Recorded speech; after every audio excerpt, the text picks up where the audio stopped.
Fala, seus meninos! E aí, como é que vocês estão? Tudo bem? Vamos falar dele ali, sempre presente na hora do almoço, no domingo do almoço da família. O nosso velho e bom amigo racismo, né?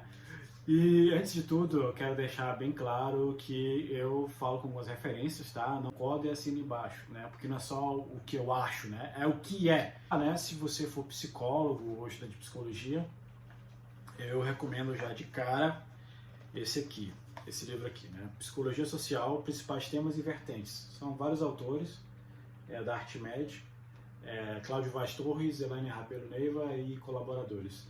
Começa logo pelo capítulo 10, na página 219, né? Preconceito, estereótipo e discriminação. Principalmente indico para os brancos, assim que nem eu, que por muito tempo era completamente alheio a esse tipo de coisa, né? Eu tinha um discurso de eu não sou racista, enfim, né?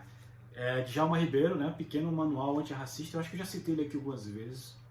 Esse livro aqui é um beabá, cara, um beabá, assim, com muito conteúdo, né? Esse vídeo, ele é referência a um acontecimento, né, que ocorreu com o humorista e youtuber, né, o Ed, acho que é Ed Júnior. Ele denunciou um caso de racismo lá muito grave, que era tarde da noite, ele levou a cachorrinha dele para fazer as necessidades, né, andar debaixo do prédio lá, acho que foi na rua, sei lá. E aí, na hora de subir pro elevador, uma vizinha declarou que não ia subir com ele e começou a xingá-lo aí, ultrajá-lo dos maiores impropérios aí que alguém racista pode dizer. Mas o que me chama a atenção, não só esse fato gravíssimo, cruel, hediondo, horroroso, né, violento por si só, é o desdobramento desse caso, porque o próprio humorista, ele divulgou umas fotos e uns vídeos assustadores sobre essa senhora e esse filho de madrugada batendo na porta dele, ameaçando. Inclusive tem uma imagem horrorosa do cara com a faca na porta dele, depois vai com a garrafa, eles passam minutos e voltam, assim. E aí também é revelado que ela denunciou várias vezes ele no condomínio, e aí as denúncias são muito bizarras, do tipo, ele invadiu meu computador, ele desligou, sei lá, minha torradeira, desligou minha máquina de lavar, e ele faz barulho à noite. Inclusive alguns relatos, né, dizem que quando ela estava reclamando de barulho,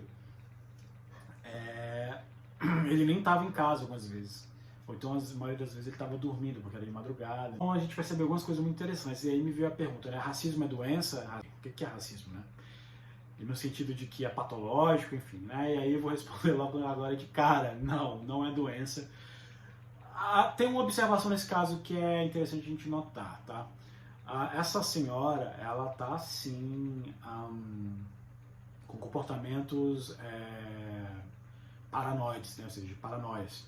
O fato dela acusá-lo de que ele tá hackeando as coisas da casa dela, desligando a energia, desligando o computador, enfim, o celular, né? Comportamentos completamente paranoides, né? Ou seja, né, o racismo dela tá tão entremeado com a sua psique, né, com a sua deformidade moral, racista, né, que ela o acusa de coisas absurdas, né, aí a gente não sabe até então se esses fenômenos acontecem só na cabeça dela ou se ela simplesmente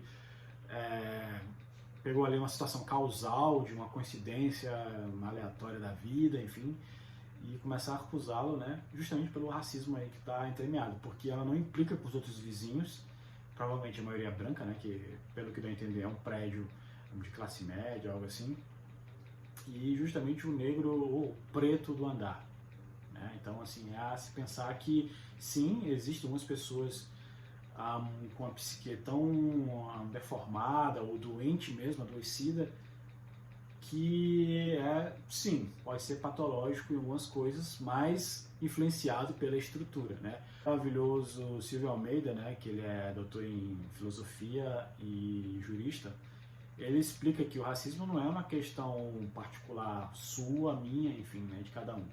É o seguinte, uma decorrência da própria estrutura social, ou seja, do modo normal que se constituem as relações políticas, econômicas, jurídicas e até familiares, não sendo a patologia social e nem um desarranjo institucional. O racismo é estrutural, ou seja, não é que eu não sou racista individualmente. Eu sou racista porque a estrutura está aí né? Não tem como você se esquivar desse tipo de coisa, né? Conceitualmente e materialmente estrutural, ou seja, né? Ele está entremeado em todas as nossas relações sociais, econômicas, culturais, enfim, né?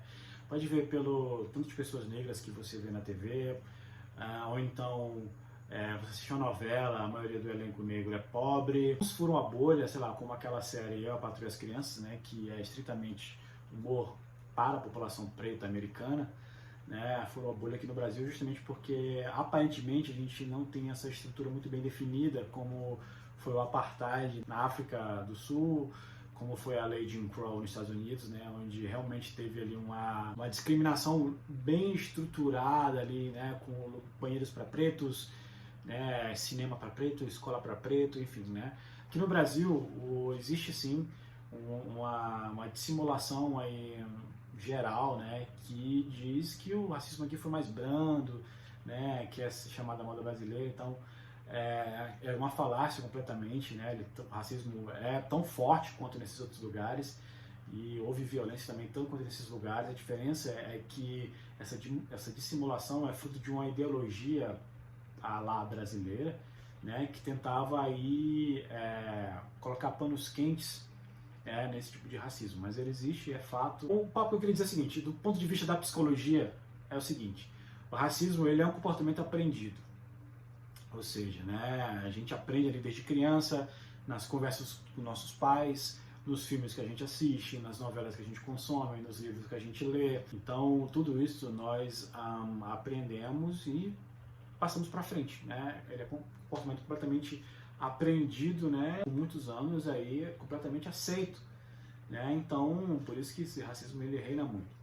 É uma doença? Olha, estruturalmente não. Pessoalmente, individualmente, pode ser que sim. Eu acho que o principal é a gente pensar o quão o racismo ele faz mal, né, psicologicamente, não só estruturalmente, como salários mais baixos, falta de oportunidade, esse tipo de coisa, mas psicologicamente para o ofendido, né? Para o preto, para o indivíduo que sofreu esse racismo, né? Por exemplo, tive esse rapaz, o Ed, né, que está se ascendendo socialmente agora, né, com fruto do seu trabalho, né, furando essa bolha completamente difícil, né, nessa estrutura racista que nós vivemos. Imagina ele estar conseguindo todo o seu sucesso, todos os seus bens de consumo, com uma senhora, né, que foi atacado por uma senhora, cara, uma idosa, praticamente o seu filho ali, que diz ela que tem um problema psicológico, mental, ou alguma ordem do gênero. Imagina o quão ele deve se sentir, né, psicologicamente afetado, né, porque ele rebaixa ele socialmente, ou seja, né, não importa o quão ele se esforçou, como ele furou a bolha, o quanto ele está conseguindo as coisas, o quanto ele está num lugar, um apartamento legal, né, tudo isso não vale nada para o racista, porque ele não enxerga aquela pessoa como o seu igual, né, a ideologia dominante vai tratá-lo ele sempre como uma subespécie.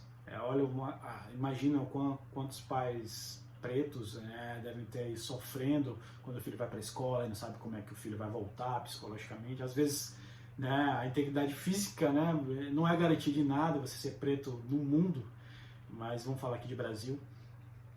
Então olha o quão essa ideologia dominante ela faz mal, né? E o sofrimento do preto é completamente obscurecido nessas notícias de racismo, porque a gente sempre, e com toda razão até, né, denunciar o comportamento racista dessas pessoas, mas a gente não fala e nunca comenta o quão o preto sofreu, né? O quão é doloroso para ele, né? Se você é psicólogo, não vem nessa da gente ser paciente, entender todas as situações. Racismo não existe conversa, tá? Se você presenciou um momento, né, racista desses, né, flagrantes e tal, né, você tem que denunciar, inclusive no seu consultório. Você não é obrigado a aceitar um racista que fala coisas horrorosas, né, sobre as pessoas aí que não. E para isso, enquanto esse tipo de ideologias neoliberais, onde se discrimina as pessoas, né, onde se coloca onde se rebaixa, né, o trabalhador, principalmente os mais afetados, né, coincidentemente, vejam só, né, são pessoas pretas, né. Enquanto houver esse tipo de ideologia dominante, né, o racismo vai perpetuar aí